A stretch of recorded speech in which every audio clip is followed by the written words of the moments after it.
Hello everyone, so Our Generation Samantha is out of the box. As you guys know, I have told you guys in the other video, if you watched the first video, some of the history on this doll. She is pretty hard to find. Like, I've recently found this on a listing on eBay, maybe like a week or so ago, and I did want her. But I hesitated a little bit because the price was a little steep. And I did end up buying her for a slight deal because I did make an offer when I decided I was really going to just go ahead and get her because I wasn't sure if there was going to be more available at any point. So I did go ahead and get her.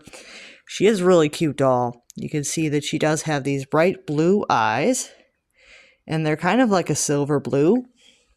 And they open and close. She has a long blonde hair. And it actually is curled at the ends like Samantha's, and she has blonde bangs. So she has like the same wig style as Samantha, which is kind of fun because this is not really a complete ripoff of the American Girl, but kind of at the same time they might have been trying to trick people, but I don't think it would have worked very well because I think most people would have known that Samantha has brown hair and brown eyes, but there's always that one person that really doesn't know much about American Girl dolls that might be confused. But she actually looks more like number 3 than she does Samantha, to be honest. And then she has her hat. It's actually a really nice material. It feels nice. It's like a thick fabric to it, and then it has this little bow here, pink bow here. It's a very cute hat. I like it, like the hat, and I like her outfit. I mean, this one, the outfit is top-notch, cute. I like it. I did talk about in my community that when my mother was a teenager, people were saying that if you wore pink and green on Thursdays, you were gay. And I always thought that was like really funny, especially because I can't find any information that happened outside of my mom's high school. So I don't know where that even came from, and it was only on Thursday. Like if you wore pink and green any other day, nobody cared. But if it was Thursday, you were gay. I'm thinking that it was just some type of joke, but for me, this doll is a pride doll just because of that silly joke. But I know she wouldn't be a pride doll for everybody, but for me, she is. She has this cute white top. And the white top is separate from the dress, which I do like. Because though you can mix and match this outfit a lot. And the dress is cute. It's this really pretty green dress. And it has white. And it has like a green, more green, like little squares and stuff. And then there's little pink flowers inside the squares. It's really cute. And it alternates from having plain squares with just green around them to squares with little flowers in it. It's a very interesting dress. I have not seen American Girl make anything like this. So I was actually really happy about this outfit. It even has this little pocket here, this little white pocket with the little pink bow.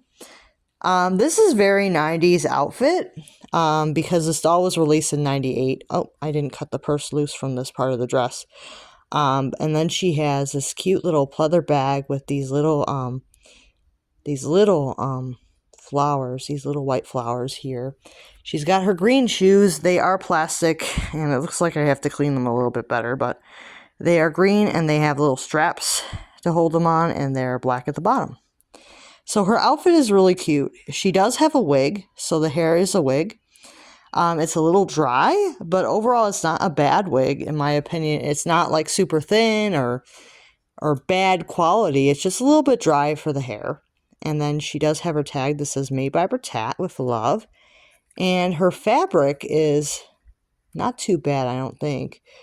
It's a little poly feeling, but not like as bad as some other dolls I've encountered. But this one is a vintage one, so that may be why the fabric doesn't feel that bad. I mean, I think some of the newer dolls, the fabric feels a little worse. Not sure how, but this one doesn't feel that bad. And then you can see her little tag says made by Bertat with love, and it says that her name is Samantha on the inside. That is really cute, and I will keep that little tag for her. Because her tag, I think it will be her identifier, especially when I get older and I don't know like what this doll used to be. Because that'll happen eventually. I won't have any idea who this doll was. But she is a really cute doll. She is different. And I really like her. I think that she's an interesting piece of doll history from before Pleasant Company sold to Mattel and before Mattel became Super Sue Happy. Interesting enough, I think in 2006 was when one of the Our Generation Samantha that actually looks like Samantha was released, but she had like a modern outfit, and I guess Mattel didn't know about that one because it was released under another name, and it was a very limited release. So one of the dolls had a different name. It was a different Britat line, and it was a very limited release. So I don't think Mattel caught that one, but they did catch the Molly that was released the same year. They did catch that one, but they didn't catch the Samantha. So I thought that was interesting.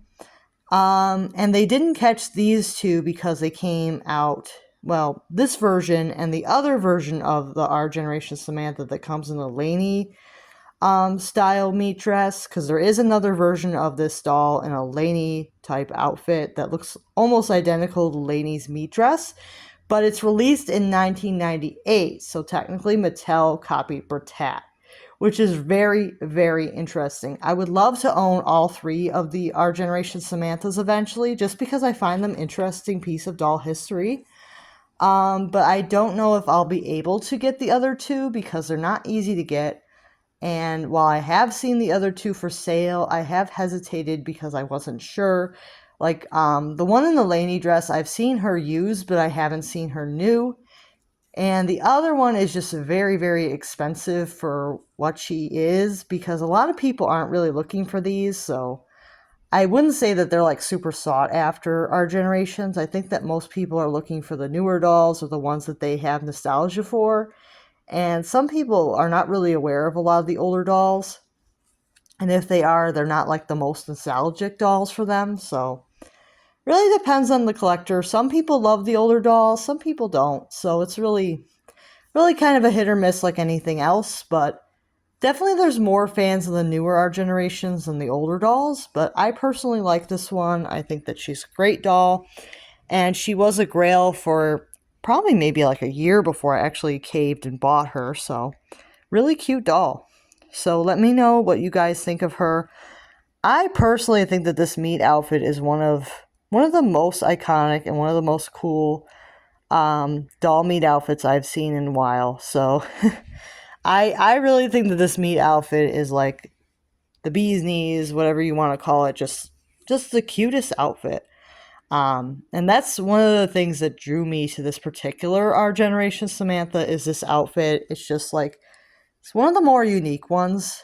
I would say that Our Generation has produced. It's really cute. It's very different. And I just really like this outfit. So, but of course I am going to keep it on the original doll. I may occasionally put it on different dolls, but it is technically going to stay on her most of the time. Because I like the idea that this is more of like a historical piece for me personally, because she has that she has a interesting backstory of being a Samantha doll made by Our Generation before American Girl was owned by Mattel and became Sue Happy. So I just think that this is an interesting idea, and I'll see you guys real soon.